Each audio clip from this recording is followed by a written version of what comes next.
Hey ladies, my name is Julia and I've got a really important message for the women in my community. As you can see, I have my Nanaimo dinner jacket on. I'm from an area called the Oceanside area, which is located on Vancouver Island in British Columbia, Canada. So my community has a Facebook group for the moms here, and it's the Oceanside Moms group. And it's meant for everything from sharing meal planning ideas to potty training help to funny memes to brighten our tough days sometimes to ROKs, random act of kindness for a mom, sending out a lot of clothes her kids grown out of to a mom who's in need. One of the most distressing things I've seen on that group over the past few years has been the tremendous amount of women with anxiety and depression issues. Now, our group is incredible about helping women in our community with that. Usually, unfortunately, because many of us suffer from those depression and anxiety issues. Women respond with everything from advice to the circumstance that triggered it, to offering resources for therapists that help or counseling in the area, letting the mom know that she can message them personally and talk to them if they need a friend, to just sending out warm energy and love, which is amazing and awesome. And I'm so proud of our community for treating each other that way and offering that. It's incredible. One thing that I don't see is a little bit of educational truth. So I'm going to do a couple truth bombs.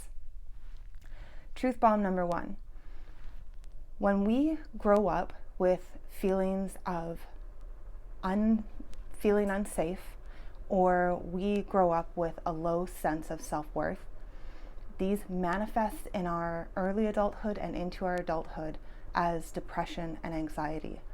And those provoke further symptoms of self-soothing and addictive behaviors, everything from OCD to eating disorders to drug and alcohol abuse. So that comes from being raised in an environment that makes you feel unsafe or have low self-worth. Truth bomb number 2. We learn the perception of the world, being safe or not, and our self-regard or self-worth from our caregivers. That means that how we are raised determines how safe we feel and our worthiness. So there's actually research done that if you are not responded to in a healthy, well-bonded, compassionate way as a child, that this develops into anxiety, depression, and furthers into addictive behavior. Truth bomb number 3. If you struggle with anxiety and depression, this is not genetically predetermined. Which means if your parent or a relative has depression or anxiety, it does not mean you have to have it. You will be genetically predisposed. It's called epigenetics. So your environment can determine whether parts of your genetic makeup get turned on or off. So if a parent or a relative or a caregiver has depression and anxiety while you are being raised in your developmental section of life, that's what causes that. It doesn't mean you have to have it or that you will absolutely acquire it. And here's a bonus. Since you are not genetically predetermined to have anxiety or depression, but you do have it because it was in your environment, you can change. It's called neuroplasticity. You can rewire your brain to not behave that way. So, if depression and anxiety are learned and taught behaviors, they can be unlearned, which means you can change your whole life. Now, we're going to have a little bit of a Brene Brown moment here.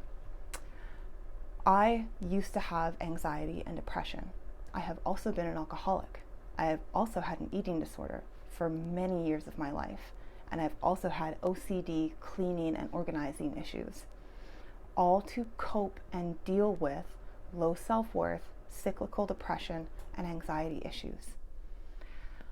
I wanted to change, and I found change. And I want to share with you resources that helped me with this. The first one is How to Be a Badass by Sincero. You can actually get this book for free using the Hoopla app attached to the Vancouver Island Public Library. It's an audiobook, and you can take it out as many times as you want for nothing. Number 2, Loewenthiel. If you have a Spotify account, and even if you don't, you'll just get interrupted by ads, but it's free. Loewenthiel has a podcast called How to Unfuck Your Brain. She is a feminist, she is an ex-lawyer, and she does incredible podcasts on thought work. It is how to change your thoughts, to change your feelings, to change your actions. She is a total rock star. Number 3, Joe Dispenza. He wrote a book called Breaking the Habit of Being Yourself, and he actually explains the quantum physics, different changes that you can make in your brain to undo habits that you think are permanent within yourself.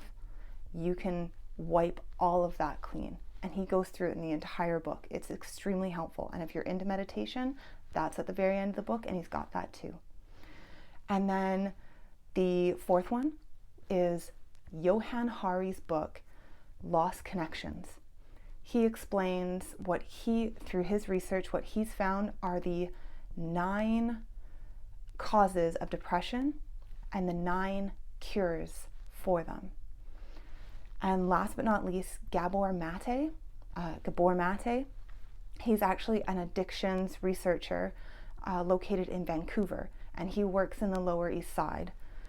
And he has found some incredible research that supports parents understanding how to not provoke an environment that causes depression, anxiety, and addiction issues. I will link all of this below the video. Again, my name is Julia. I live in the Oceanside area, and I really give a shit about the moms struggling with anxiety and depression here. It's not necessary. And I really believe that we should all be sharing the help that we can in order to uplift this entire community. We can be better moms, we can be better parents, we can be better people, we can be better partners. And if we can, we should at least try. If you see me in public, I know I have resting bitch face. That's genetic. That's predetermined. Please come say hi to me. I'm extremely friendly. I would love to meet you. Tell me anything. I'm absolutely here for anyone who needs it. It's part of the mom tribe. It's part of the community. Put out into the world what you wish to see.